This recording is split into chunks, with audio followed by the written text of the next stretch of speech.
Upcoming newscast, Boya Weekly Diocesan Televised Catechesis Know Your Faith this Monday was pegged on the theme Structural Organization and Governance of Institutions of Consecrated Life and Societies of Apostolic Life. Today's teacher was Diocesan Priest Father Martin J. Moka. As the global community commemorates World Oceans Day over the weekend, the population of the Southwest region, and most especially those areas the oceans have been enjoying to desist from practices that endanger aquatic life. And the Indomitable Lions of Cameroon resume training today in Luanda, Angola, ahead of their World Cup qualifier match tomorrow, Tuesday. In this edition, we take you once more through the glorious victory of the Lions over the weekend in Yaoundé. Good evening, dear viewers, and welcome to Divine Mercy Primer. I am Father Alphonse Wongibe for presentation. Those were the headlines. Their full readouts will be yours and more in a moment.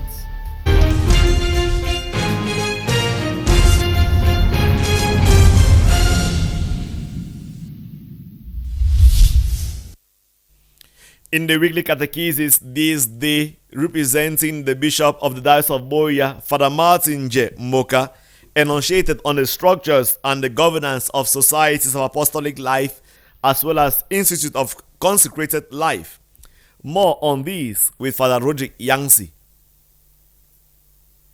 Today at the St. Martin de Porres Parish Bokwangu was another fascinating session of the program Know Your Faith. Today's edition was anchored by his representative Father Martin J. Moka, in which he dwelled on the structures and governance of societies of apostolic life and institutes of consecrated life. As per their structural organizations, most institutes depend on their canonical status, especially those of pontifical rights, which are structured hierarchically in order of religious houses, provincialates and generalates, which are higher strata of governance as outlined in the Code of Canon Law number 621.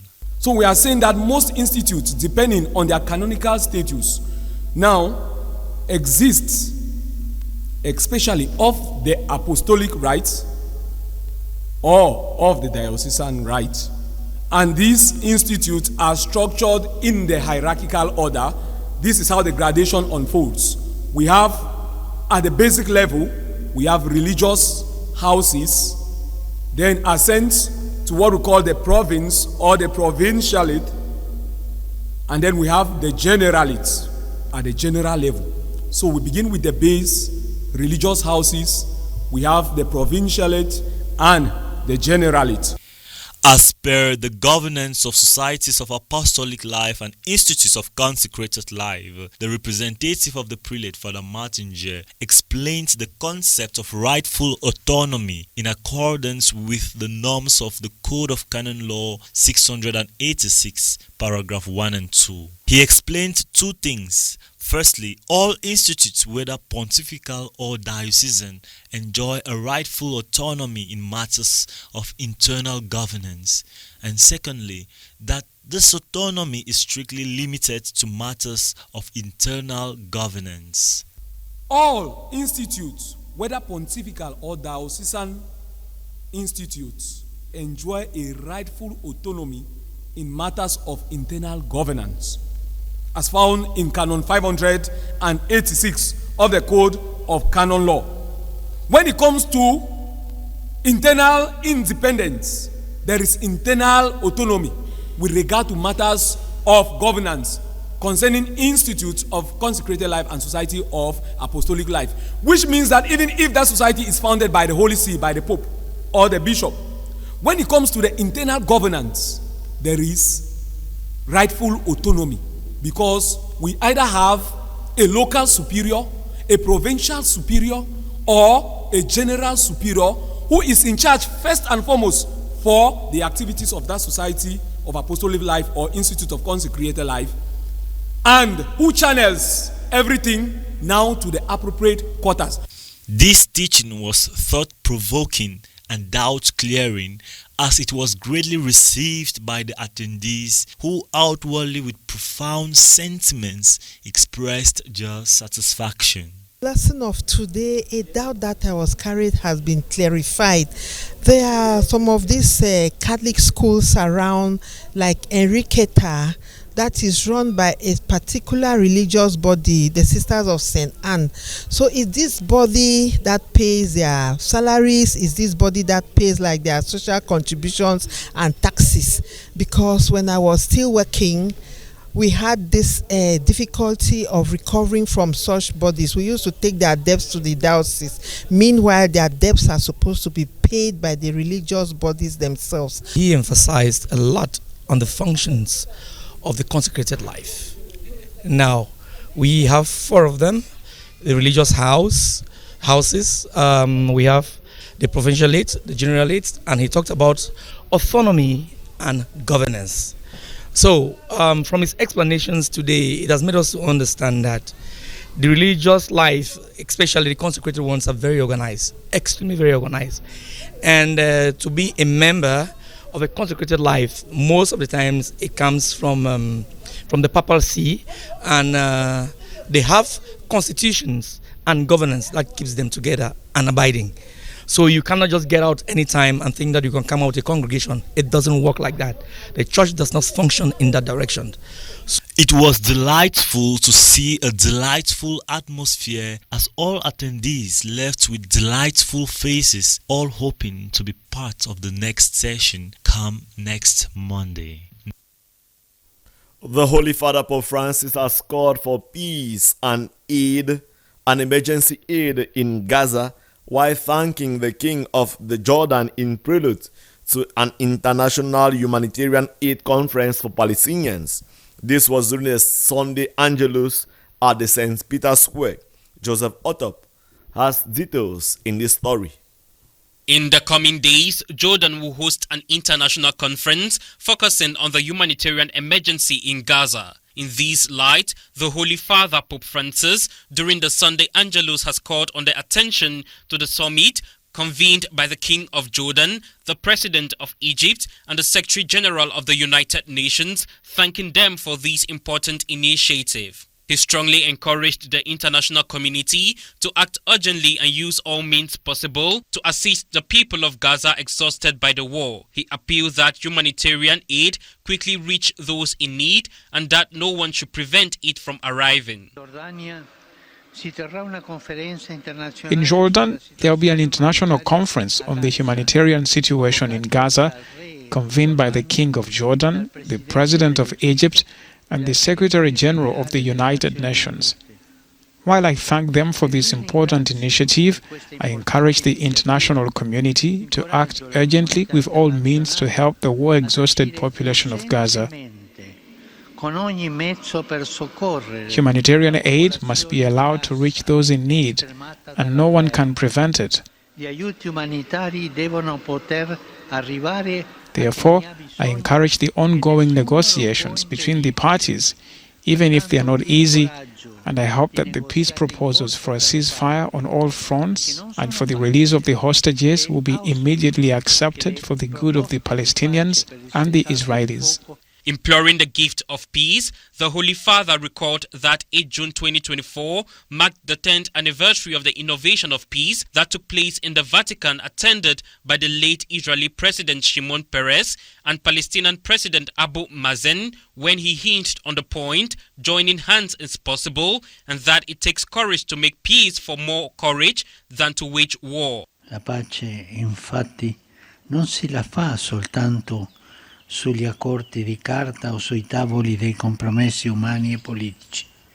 Essa nasce da cuori trasformati, sorge quando ciascuno di noi viene raggiunto e toccato dall'amore di Dio, che scioglie i nostri egoismi, frantuma i nostri pregiudizi e ci dona il gusto e la gioia dell'amicizia, della fraternità, della solidarietà reciproca. Recalling the tormented people of Ukraine who continue to suffer and yearn for peace, the Pope asked those in attendance to remember them in their thoughts and prayers, and encouraged once again that all effort be made so that peace can be built as soon as possible with international help. Awakening New Depth is the theme of the 2024 World Oceans Day, commemorated globally on June 8, with the objective to honor, protect, and conserve the world's oceans. The oceans cover approximately 70% of the Earth's surface and are home to a vast and diverse array of marine life. However, oceans are under immense pressure from human activities as overfishing, pollution, and climate change.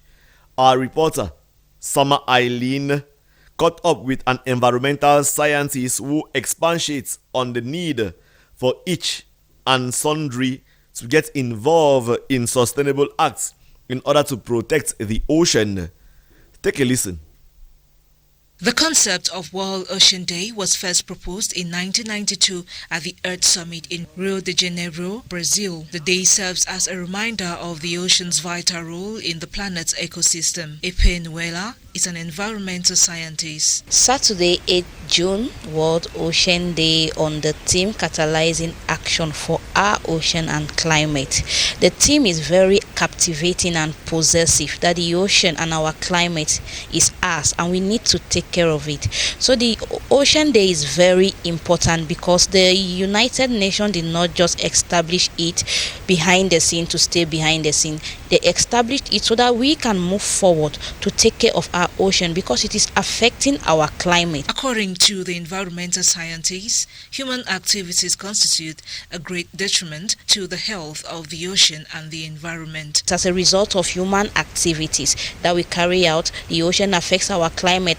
The waste that we have been placing along the coastline, the waste that we place in our environment, they still end up in the ocean and brought back after some time, which when we want to manage it, in some cases, we burn the waste, the non-biodegradable waste, and while burning them, it makes the temperature of the environment very tense and hot, leading to high rainfall, in which causes the tides to be very high in the ocean, which when they are also high and the waste also present in the ocean makes the environment in that ocean unconducive for the waste and the water. So the water has to go to other areas, which now causes flood. Epe Nuela proposes a way forward, like cleaning the ocean and educating children. According to the team that says catalyzing action for our ocean and climate, we should first of all see the ocean. The same way we are taking care of our environment at home, we should see the ocean in that light. So that when we are cleaning, we are not cleaning because it is a day, but we are cleaning because we know the importance of the day. And it should not also be clean just for that day. It should be clean for other days because the ocean, its impact will always fall back to us. So we should take care of our environment, educate our children, share the knowledge so that even when we are not there, they will always take care of the ocean and take care of our climate. Every year on World Oceans Day, government and non-government organizations like the Association for Community Awareness (ASCOA) engage in activities to preserve the oceans and beaches for sustainable aquatic life. First of all, we don't just begin with the cleaning, we begin with sensitization first. We create awareness, we make our partners to know why they are coming to clean, so that they don't just come because it is a one day something, but they come as a responsibility to make sure that as they are cleaning, if next time they will not need somebody to pressurize them, but they will be pushful to continue cleaning. And while we are also carrying out these cleanup exercises, we segregate the waste.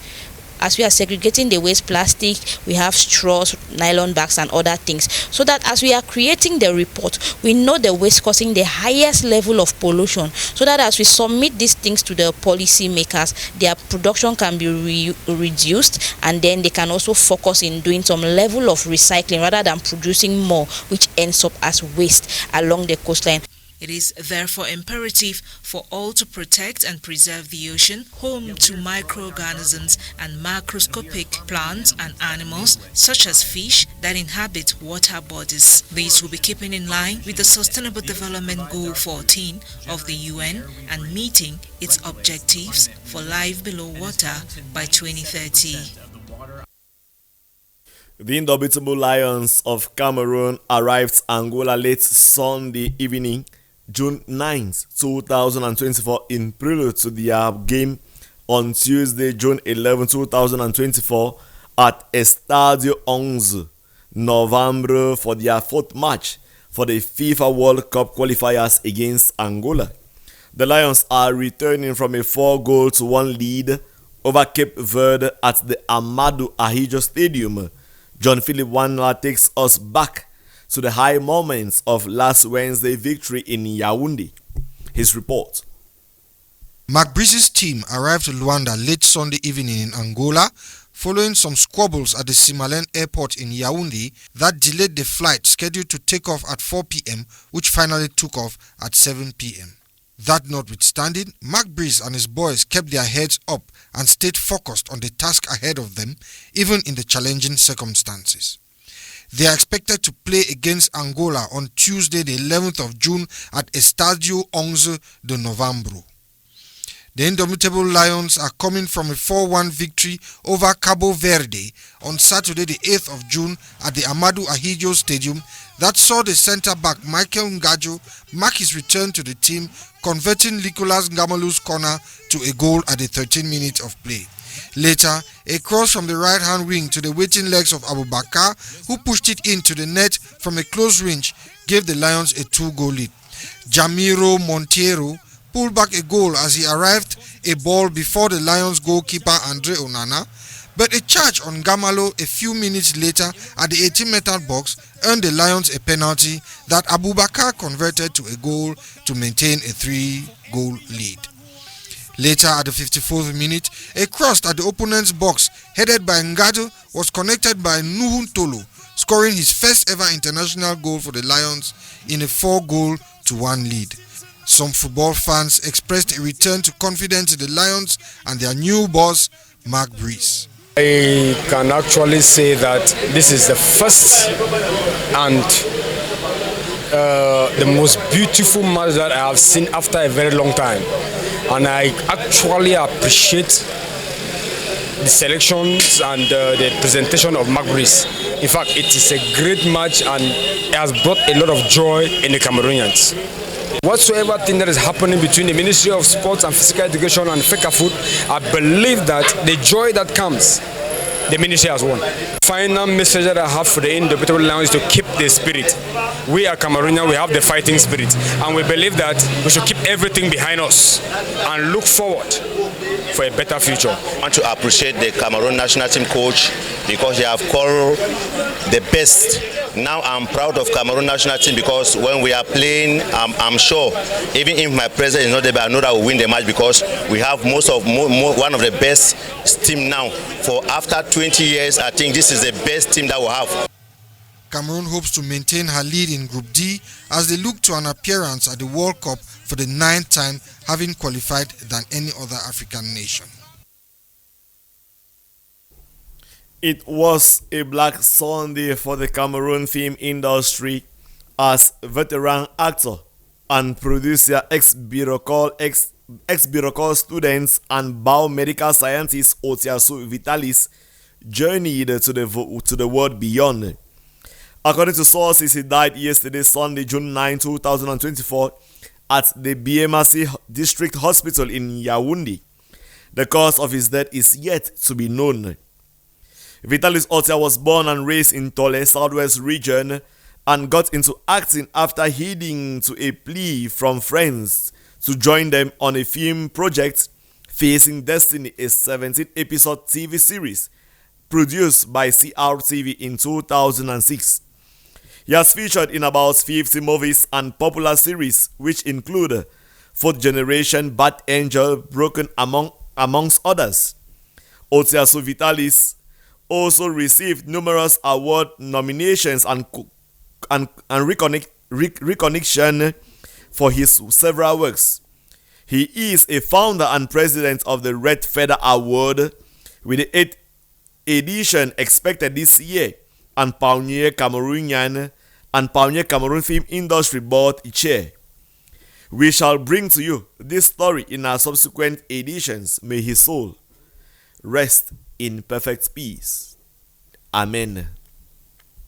We now take it to our foreign story. A coalition of civil society groups and entertainers have taken to the streets of Accra to demand the restoration of power supply by the government. The disgruntled inhabitants took to the streets over the weekend, and Iran's Guardian Council has approved 6 candidates to run for the country's June 28 presidential election. The election follows the death of the country's president in a plane crash. Matilda Bison has details on this story. Ghana's capital, Accra, was rocked by a massive demonstration over the weekend as civil society groups took to the streets to demand an end to chronic power shortages in the country. At the time when several neighborhoods of the capital go dark due to electricity cuts, the rally momentarily brought vehicle traffic to a standstill along the typically busy Medina Road. Led by actress Yvonne Nelson, the coalition of civil society groups, entertainers and business owners took to the streets to pressure the government into finding a lasting solution to the energy crisis. And the leaders now are arrogant. They need to be transparent. We need to know what exactly is going on. And we're hoping that this will serve as some pressure for the government to, bring our lives back on. Light is no more luxury. It's a necessity. We don't even care how much taxes we put on it. We want the light, period. It's about people who are suffering. It's about businesses who are suffering. It's about businessmen who are losing millions of Ghana cedis because the government is incompetent in not putting our lights on. The protesters' message to the government is simple: to restore the power supply to normalcy, provide a clear timetable, and fix the street lights. Israeli War Cabinet Minister Benny Gantz has quit the emergency government in a sign of deepening divisions over Prime Minister Benjamin Netanyahu's post-conflict plans for Gaza. Speaking during a news conference in Tel Aviv on Sunday, where he announced his resignation, Gantz said the decision was made with a heavy heart. According to Gantz, Prime Minister Netanyahu is preventing the country from approaching true victory, which is the justification for the painful ongoing crisis. Considered by some to be a potential challenger for power in Israel, Gantz called on Prime Minister Netanyahu to set a date for elections. Gantz's influence in the government was widely seen as a counterbalance to that of far-right members of Netanyahu's coalition. Last month, Benny Gantz set a deadline of 8th June for Prime Minister Netanyahu to lay out how Israel would achieve its 6 strategic goals, including the end of Hamas rule in Gaza and the establishment of a multinational civilian administration for the territory. The Prime Minister dismissed the comments at the time as washed up words that would mean defeat for Israel. Gantz's resignation further isolates the Prime Minister and lay bare the deep political divisions over how he is running the war. The resignation comes one day before U.S. Secretary of State Antony Blinken makes a 3-day trip to the region where he plans to visit Israel, Egypt, Jordan, and Qatar to press for a ceasefire agreement. Iran's Guardian Council on Sunday approved the country's hard-lined parliament speaker and 5 others to run in the country's June 28 presidential election following the helicopter crash that killed President Ebrahim Raisi and 7 others. The council again barred former President Mahmoud Ahmadinejad, a firebrand populist known for the crackdown that followed his disputed 2009 re-election, from running. The selection of candidates approved by the Guardian Council, a panel of clerics and jurists ultimately overseen by Khamenei, suggests Iran's Shiite theocracy hopes to ease the election through after recent votes saw record low turnout and as tensions remain high over the country's rapidly advancing nuclear program as well as the Israel-Hamas war. So far, none of the candidates has offered any specifics, though all have promised a better economic situation for the country as it suffers from sanctions by the US and other Western nations over its nuclear program, which now enriches uranium closer than ever to weapons-grade levels. That report on our foreign page brings us to the end of Divine Mercy Prime tonight. But prior to us parting, let's review the headlines once more. Upcoming in our newscast tonight, Boya Weekly Diocesan Televised Catechesis Know Your Faith this Monday was packed on the theme Structural Organization and Governance of Institutions of Consecrated Life and Societies of Apostolic Life. Today's teacher was Diocesan Priest Father Martin J. As the global community commemorates World Oceans Day over the weekend, the population of the Southwest region, and most especially those areas the oceans have been enjoying, to desist from practices that endanger aquatic life. And the Indomitable Lions of Cameroon resume training session today in Luanda, Angola, ahead of their World Cup qualifier match tomorrow, Tuesday. In this edition, we took you once more through the glorious victory of the Lions over the weekend in Yaoundé. Thank you, dear viewers, for watching Divine Mercy Prime. Stay tuned and remain glued to ZMR TV for more interesting, beautiful, and integral programs at ZMR TV. I have been your host, Father Alphonse Wongibe Fonyoy. Thanks for remaining glued to ZMR TV. Up next shall be Mountain Echoes, while wishing you a happy new week. I wish to tell you, all beloved viewers of ZMR TV, that you should have a restful night.